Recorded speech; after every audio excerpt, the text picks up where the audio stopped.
Well, hello everybody. Welcome to another video from the Justice Appalachian Homestead. I was originally going to entitle this video 10 Things That Suck About Living in the Mountains, but for the life of me, I can't scrape 10 of them together. However, I have put together somewhat of a list of challenges that I've come to face in the year that I've been here so far. Bees, everything up here stings. Uh, Now, these are some of the challenges that I personally faced. There are those, though, that I have to point out that face far greater challenges on a day-to-day basis, which you probably end up reading at some point or another in the comments section. But those of you that sit up there in the city and you dream about leaving the crowds, the traffic, I don't blame you. I was just like you as well about maybe a year ago. I kept telling myself I couldn't do it, but I just got tired of it and just did it. Some of the things that I put into my videos, I try to cover content that nobody else covers. And if I do, I try to do it in a different way. One of the things, if you guys plan on leaving the city, which I highly urge you to do, I mean, it's just a whole nother world here. I can't even put a finer point on it than that. It's something that only experience will show you. One of the first things you're going to want to do, though, before you move to the mountains, is you're going to want to upgrade your cell phone. I'm talking 4G minimum, preferably 5G. There are towers around here that poke up here and there that at first your phone's going to tell you you are not authorized to use that service, but if you find the right spot and you get that call out, then you could pretty much hold the line open that way. So, I mean, after that, I have no issues really for the most part, but there's always a but on the end of any of these. So cell phone reception is pretty rough. So upgrade your cell phone. Bugs, all right? Yeah, I know. I'm clean, Lonnie. I don't have bugs. Well, you're going to have them when you move here. I'm telling you, there's only two kinds of bugs in these places. It's the kind that bite and the kind that sting. All right? I'm telling you, ants. It's been a nonstop onslaught all summer long. They're going to find a way in. So you might want to think about plastic resealable containers for sugar, for coffee. Well, not so much for coffee. That's more or less for freshness, but crackers, cookies, pretty much anything cake mix. Even if you leave it in an unsealed box or unopened sealed box, they're gonna get in. So it's just about slowly finding that little trail of ants and figuring out where they're getting in, and then closing it off. You can't stop it, but you can slow it. Ticks and fleas, man, you're just gonna get them. I've got a spot on my side. I picked up a dog tick. I think one of my cats brought it in the house. It still itches, man. I think I didn't get the head. I don't know. That's kind of a thing. But anyway, the fleas and ticks. If you're going to move out into a place like this, get yourself some hens, okay? More specifically, a guinea. They're pretty much known for clearing property of things like that. I found one person that carried them, but I couldn't pick up any less than 6 of them. And man, I can't just keep buying 6 every time I go to town, even though I would love to. I love my girls. But that's something to think about. Roaches, you're gonna get them. They got all variety of them here, and they got them in the you get them in the barn, you get them out under a log. You got these wood roaches, is what they call them. So I remember that one first morning I got up, and before I even turned the light on, I looked down and I asked my boy, when did we get a skateboard? Yeah, they get pretty big, but you're going to find those little gaps. That's why I'm doing this full remodel, because, once, like I urge you to get behind that drywall and see what kind of surprises are in there. You'll end up finding things like little gaps and cracks where they're slipping through, and you can close them off. So working from the outside in, The spiders. Do you like spiders? They're big here. Everything's big here. Would that surprise you? They got these, I don't know if you'd even call them wolf spiders here. They're bigger than any of the wolf spiders up in Illinois I ever had in my yard. Uh, and they can swim. I've watched them cross the stream while it was in full swing, strong current. They just drop right onto the top, kick out those hind legs like rudders, and just go do do do do do do do to the other side. Now, for the most part, they leave you alone. So you know what? If you leave me alone, I'll leave you alone. It's just a rule, man. And yeah, I just hope I don't wake up in the morning and have one sitting on my face like an Alice Cooper video. Let me slide back here.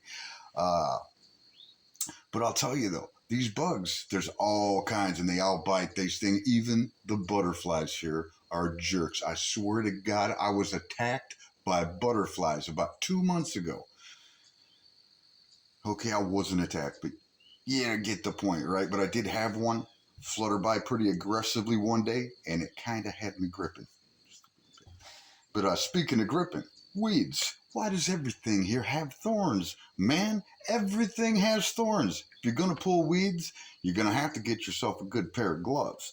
And I'd recommend keeping them in a resealable Ziploc bag and keeping them outside in the trunk of your car or your shed or wherever, because they have brown recluse and what do you call it, widow spiders here. You don't want to put your hand in there and end up picking up a surprise. So, and if there is something here that doesn't have thorns, it's probably poison ivy, it's poison oak. Uh, Kudzu is a thing. You know, those leaves, it's like a blanket that just grows over the hillside. Um, they're beautiful to look at, and it's really impressive. But if you live close to a slip and that slip is blanketed in that, it drowns out the light, killing every plant, shrub, bush, and tree eventually that it blocks the sun from. So you could end up with a big oak just tipping over one day and falling down on you. So, and it's also kind of interesting because they say, I've never done this, nor would I, but you know, if you have an annoying neighbor, you could always take a few clippings of it and well placed, throw it in the yard. It doesn't take long for it to take root and take off. But if they're your neighbor, it can turn on you and come back. So you don't want it near your property. So that's just me, you know, I don't know. You don't want to do that. Unpredictable weather. Man, I cannot tell you how awesome thunderstorms are. It's a little cloudy. It looks like we're going to be getting some rain here in just a little bit. Otherwise, I'd be sitting out in the yard with my chickens. The rain, the thunder, the way it echoes off the mountain, man, it's just amazing. But what do you do when it doesn't stop? Fortunately, I'm not in a flood zone. I'm high enough up to where I'll see it rush by here and there, but it's usually the people at the bottom of the holler and closer to the bottom of the mountains that takes most of the damage. So what you want to do is you always want to make sure when you move to a place like this is to be proactive. Be prepared. Always keep at least a 2-week supply of food on hand. You know, you're going to thank me for that later. It's important to look at the property if you're thinking about purchasing property in an area like this. You want to look at the lay of the land. You want to visit it while it's raining. Look at where the water's coming from and where it's going. A little creative with the landscaping, you can divert it, no big deal. A lot of people down in these parts don't think about that. They just, you know, tidal wave. I mean, you know, you're in a flood zone, man. There's not a whole lot you can do with your landscaping. You just sit there and cross your fingers every time it starts to rain, I suppose. But the roads down at the bottom are the way in and they're the way out. So you could be at least flooded in for a while. So, heavy snow. It's not uncommon for parts of these mountains to get 2, 3, 4 foot of snow. You know, do you have something with 4-wheel drive? You know what I mean? Some of these switchbacks, even with that, can be dangerous to drive. So, you know, that's something to think about.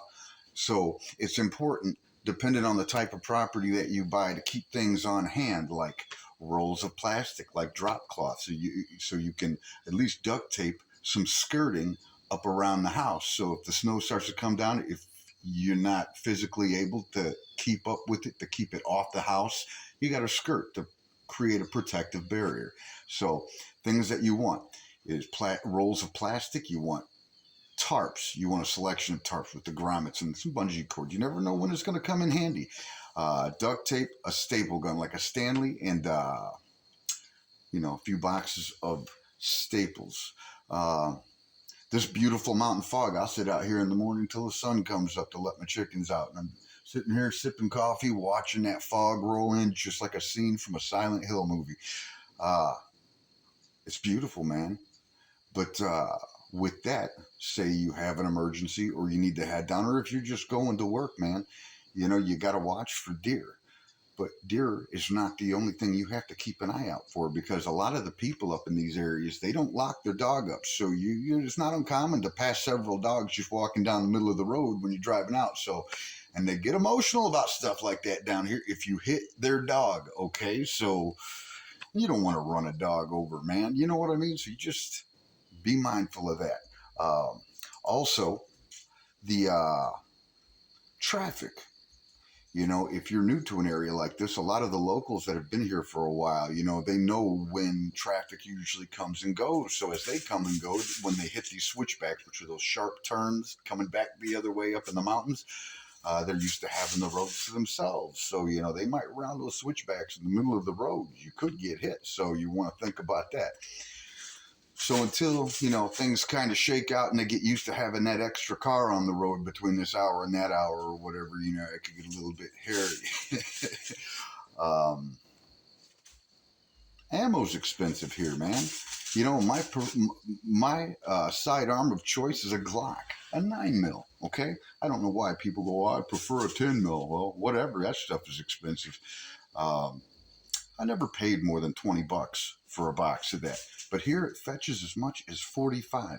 So I'm about 90 minutes to 2 hours from Lexington. So I'll drive that far to save 20, $25 a box. So I recommend stocking up, buddy, because, you should be out here keeping, your firearms well maintained, well oiled, and, drain a few targets, set them up, get a little practice or whatever.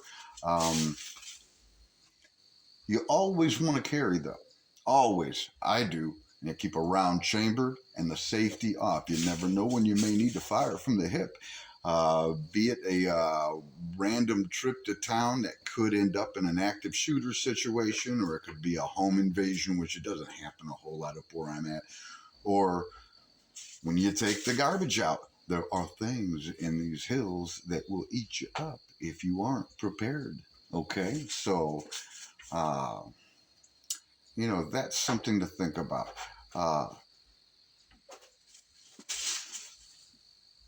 Food shortages and limited resources. I don't have a super Walmart near me. I know you want to go and live up in the quiet, in peace, and you're just going to stay up there. You're not ever going to go to another town again, right? I know. But sooner or later, you're going to need supplies. So where can you shop? I've got a Walmart in town that's about 15 miles away, so it's not too bad.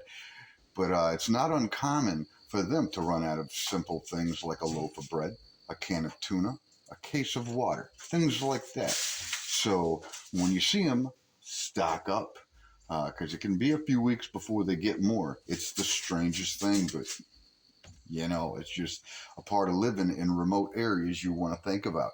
And always keep your gas tank topped off whenever possible. And one of my last things I would like to bring up is long drives and fast food. When you live out in areas like this, the first thing I would ask you is, are you someone who is comfortable in their own company? Because even though you may have neighbors, they tend to keep to themselves, which is fine. I'm up here to just, work on my book, hang out with my chickens, work on the house. If you require social interaction, odds are you're not going to get it, okay? Because you're not from around there. It takes a while for them to kind of warm up to you. You know what I mean? But, it has to do, that's more of a personal thing, but kind of a side note. So back to the being a patient person, you're going to have a 30 to 45-minute drive minimum, no matter where you plan on going when you get up in the morning, when you get in your vehicle and start her up. So say, for example, gas prices, they can be expensive down here, but, you're going to be on the road for a long time, man, and sometimes you'll be the only vehicle on the road. So if you don't have a reasonably functioning vehicle, you know, you got a check engine light on, I'd get that sorted out before I move out in places like this. But fast food and economically depressed areas, something that somebody pointed out in the comments section on one of my videos. I don't remember exactly which one. But that's the beauty of picking up locals who are following me with this channel, is they'll chime in and share experiences, so it substantiates what I'm sharing. Be careful where you pull over for a quick bite. If you're passing, it's not uncommon for there to be communities of people living in situations where there's no functioning utilities, running water, things like that. Well, who do you think prepares the food? Okay. I mean, this isn't a slight on anybody. It's just something that you might not be thinking about. You figure, ooh, McDonald's, or ooh, Taco Bell. Yeah. Also, be mindful of these grocery stores that has that fresh ground meat section or whatever, because they work there too. Okay. So when you're out there, there's boil advisories even from time to time that pop up here that nobody has the decency to give you a heads up on, you know. So even stopping for a quick, large sweet tea, yeah, you could end up with the runs. So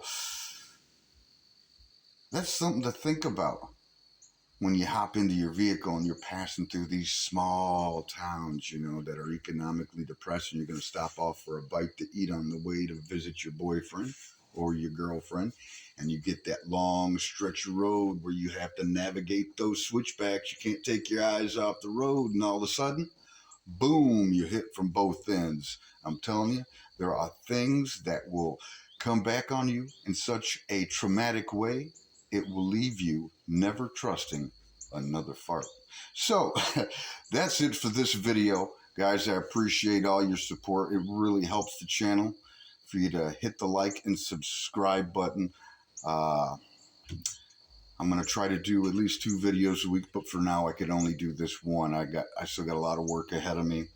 So until next time, stay out of trouble, keep your head on a swivel, and we'll holler at you later.